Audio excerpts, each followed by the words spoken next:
तेज आता था। यानी फर्स्ट जनरेशन रखना यानी इलेक्ट्रिक बिल को क्या करना, बहुत हाई करना होता था। नंबर चौथा, इस जनरेशन में वैक्यूम ट्यूब का प्रयोग इलेक्ट्रिक सिग्नल्स को पास करने के लिए किया जाता है था। In this generation vacuum tube is used to pass the electricity.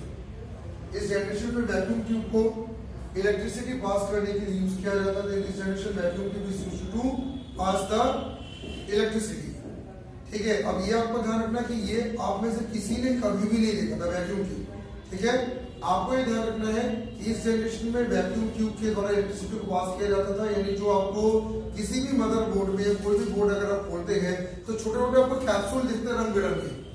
आपने कभी देखा होगा छोटे छोटे कैप्सूल होते हैं, रंग बिरंगे कैप्सूल दिखते हैं जिसको कहते हैं ट्रांजिस्टर। उससे क्या होता था, करंट हमेशा पास होता था।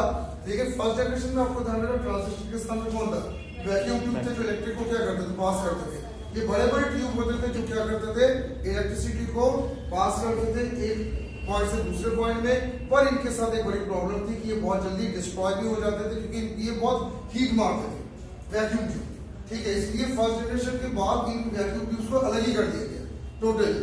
नेक्स्ट अब लिखिएगा वैक्यूम ट्यूब मदरबोर्ड भी बहुत बड़े बड़े हुआ करते थे। नेक्स्ट अब लिखिएगा वैक्यूम ट्यूब बहुत जल्दी गर्म होते थे। Vacuum tube fast very much.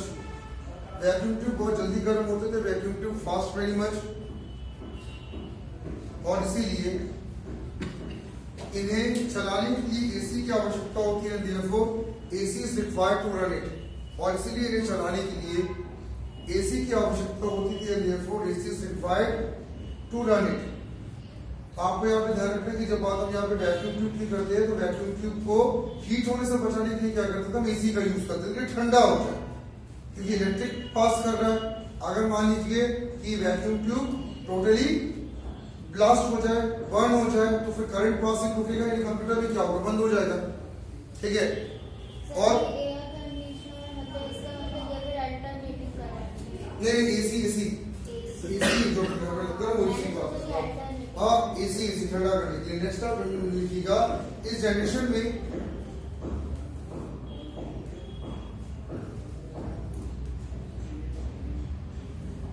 सबसे फास्ट प्रोसेसिंग परफॉर्म होता था। In this generation the fast processing is performed. इस जनरेशन में सबसे फास्ट प्रोसेसिंग परफॉर्म होता था। In this generation the fast processing is performed क्योंकि मशीन अपने ओरिजिनल लैंग्वेज में वर्क करता था। Because machine works in its original language.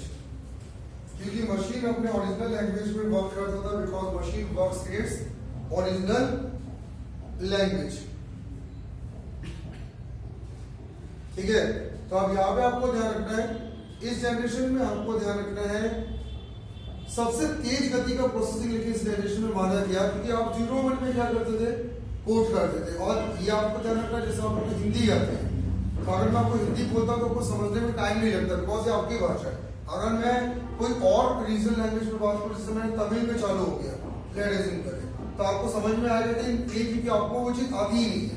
ठीक है, फिर आपको एक ट्रांसलेटर की जरूरत पड़ेगी जो तमिल से हिंदी करके आपको समझाए। ठीक है, तो उसमें तो समय लगेगा क्योंकि अनुवाद का भी टाइम ज्यादा, ट्रांसलेशन का। तो इस लैंग्वेज में ये लैंग्वेज सबसे ताकतवर लैंग्वेज मानी गई जनरेशन। काम बहुत तेज होता था, लेकिन क्योंकि 0-1 में काम करना है तो 0-1 नए यूजर्स के लिए बहुत टफ लैंग्वेज है। और ये कारण से आप देखते होंगे किसी भी यूनिवर्सिटी में 0-1 कभी भी नहीं पढ़ाया जाता कि फर्स्ट सेमेस्टर में आप आए तो आपको 0-1 से पहले मैंने पढ़ाना चालू किया, उसके बाद फिर मैंने इंग्लिश में कोडिंग करना चालू किया। ठीक है, नेक्स्ट अब लिखिएगा बाइनरी। हाँ, बाइनरी से कहते हैं, पर इसको समझना तो आसान नहीं है। और इसका एक कारण भी मैं आपको बता दूं, 0-1 जो है ये मशीन टू मशीन में वेरी कर जाता है, क्योंकि आपको अच्छे से पता है जैसे इंसानों में भी होता है, आप भले ही एक ही तरह की बॉडी आप सबको मिला है, लेकिन सबका दिमाग एक नहीं होता। ठीक है, किसी का दिमाग कुछ होता है, किसी का दिमाग कुछ होता है। उसी तरीके से हर मशीन जरूरी नहीं कि एक हो। ठीक है, मशीन का काम करने का पैटर्न क्या होता है, अलग हो जाता है, क्योंकि कंपनीज अलग अलग उनको बनाती है, उनमें टेक्नोलॉजीज अलग अलग चलती है, और साथ में एडवांस्ड और पुराने जमाने की मशीनें भी होती है। जैसे प्रोसेसर्स की बात करें तो आज के प्रोसेसर ज्यादा तेज है पुराने जमाने के प्रोसेसर से, तो दोनों में अंतर तो रहेगा, भले दोनों प्रोसेसर है। ठीक है, रैम में भी अंतर हो जाता है। आज का रैम ज्यादा तेज है पुराने रैम के मुकाबले, और उसमें एडवांस टेक्नोलॉजी लगाई गई है। तो आपको यहाँ पे ध्यान रखना है कि मशीन लेवल लैंग्वेज की अगर मैं बात करूँ तो मशीन लेवल लैंग्वेज अगर आप सीख भी जाओ तो भी अलग अलग कंप्यूटर्स में एप्लीकेशन इसका क्या हो जाता है, अलग अलग होता है। इस चीज को आपको ध्यान में रखना होता है। कारण क्या होता है इसका भी मैं अच्छा रीजन बता दे रहा हूँ, क्योंकि कंप्यूटर फुली इलेक्ट्रॉनिक मशीन है और इलेक्ट्रॉनिक मशीन किससे चलती है, इलेक्ट्रिक सिग्नल से चलती है, जिसमें आपको ये ध्यान रखना है कि केवल दो ही सिग्नल होते हैं, 0 और 1। 0 का मतलब होता है डाउन और 1 का मतलब होता है अप। क्योंकि करंट का जो वोल्टेज होता है ना, वोल्टेज कांस्टेंट नहीं आता, वोल्टेज अप डाउन होता रहता है। 0 1 तो 0 इंडिकेट करता है वोल्टेज का डाउन होना, 1 इंडिकेट करता है वोल्टेज का अप होना। इसलिए ये 0 1 ही रहेगा, 2 नहीं होगा। और मत भूलिए आपके बॉडी में आपका जो नर्व्स जो है, ये इसको भी अगर आप दबा के देखें तो ये भी अप डाउन होता रहता है। हार्ट बीट भी क्या होती है, अप डाउन होती रहती है, एकदम कांस्टेंट तो नहीं है। एक बार धक्का करता फिर डाउन, फिर अप, फिर डाउन। तो 0 1 जो है ये अप डाउन को शो करता है। हमारी बॉडी में भी 0 1 है, ये ध्यान रखिएगा। जब डाउन होता तो 0, जब अप होता तो 1। और आपकी आंखों में और सांसों में भी तो यही चल रहा है, एक बार 0 एक बार 1। तो ये आपको ध्यान रखना है कि ये हमारे एक फॉर्मेट ही होता है जिसमें अप डाउन से पूरी चीजें चलती रहती। कांस्टेंट होने का मतलब खत्म होना होता है, ये ध्यान रखिए। कांस्टेंट हुए जैसे फिल्मों में दिखा दे ना, कांस्टेंट हुआ हार्ट यानी यू आर एंडेड नाउ। हाँ देखो 0 1 तो हमेशा रहेंगे, क्योंकि जब तक करंट से मशीन चलेगी 0 1 रहेंगे। ये अलग बात है कि 0 1 अब आपके सामने नहीं आता, आपके सामने अब केवल क्या आता है, इंग्लिश। आप इंग्लिश में इनपुट दो, प्रोसेसर जो है वो 0 1 में उसको कन्वर्ट करके अपना काम कर लेगा। आप केवल क्या करें, 0 1 में इनपुट देके चले, ठीक है। तो नेक्स्ट है, इसमें आप लिखिएगा यहां स्टोरेज के लिए पंचिंग कार्ड्स को यूज किया जाता है। Punching cards are used for storage.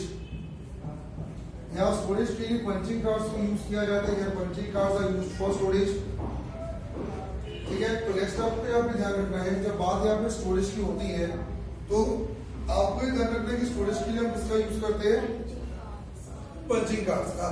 आज स्टोरेज करने के लिए आपके पास सबसे अच्छा जो डिवाइस है वो कुछ और नहीं, पेन ड्राइव ही है, ठीक है। कुछ भी स्टोर करना, पेन ड्राइव में डेटा डालो, कहीं भी ले जाओ, ले जाने में भी दिक्कत है नहीं, बस थोड़ा ध्यान रखना पड़ता है कि घूम ना जाए, ठीक है।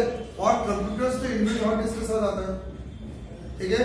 लेकिन उस जमाने में जब हार्ड डिस्क नहीं हुआ करता था, जिस समय पेन ड्राइव्स नहीं हुआ करते थे, सीडी डीवीडी मेमोरी कार्ड नहीं हुआ करते थे, तो उस समय आपको ध्यान रखना स्टोरेज के लिए क्या होता था, पंचिंग कार्ड्स, ठीक है। ये एक ऐसे कार्ड थे जिसमें पंच कर करके डेटा को क्या किया जाता था, स्टोर किया जाता था। यानी उसमें एक मशीन होती थी, पंच मशीन। आप एक कार्ड को डालते थे, वो पंच मार मार के डेटा को क्या करता था, स्टोर करता था, और पंच मार मार के डेटा को पढ़ता भी था, ऐसा वो कार्ड हुआ करता था, ठीक है। तो ये आपके फर्स्ट जनरेशन में एलिमेंट हुआ, लेकिन उसके बाद फिर ये भी क्या हुआ, अलग कर दिया गया, क्योंकि इसमें भी काफी दिक्कतें भी थी। और देखिए साउंड भी फैक्टर था। उस जमाने के कंप्यूटर्स में बहुत तेज गति के साउंड सिग्नल्स क्या होते थे, जनरेट होते थे, ठीक है। एक तो बड़ी मशीन, और दूसरा क्या था, आपका पंचिंग के कारण क्या होता था, एक आवाज हमेशा बनी रहती। तो इन सब चीजों को जल्दी सेकंड जनरेशन में क्या किया गया, अलग भी कर दिया गया, ठीक है। और नेक्स्ट आप देखिएगा, नए यूजर्स के लिए difficult, it is difficult for the new users. नए यूजर्स के लिए difficult, it is difficult for the new users, ठीक है। तो फर्स्ट जनरेशन ध्यान रखना, यूजर्स के लिए बहुत बड़ा इम्तिहान टाइप का भी होता था।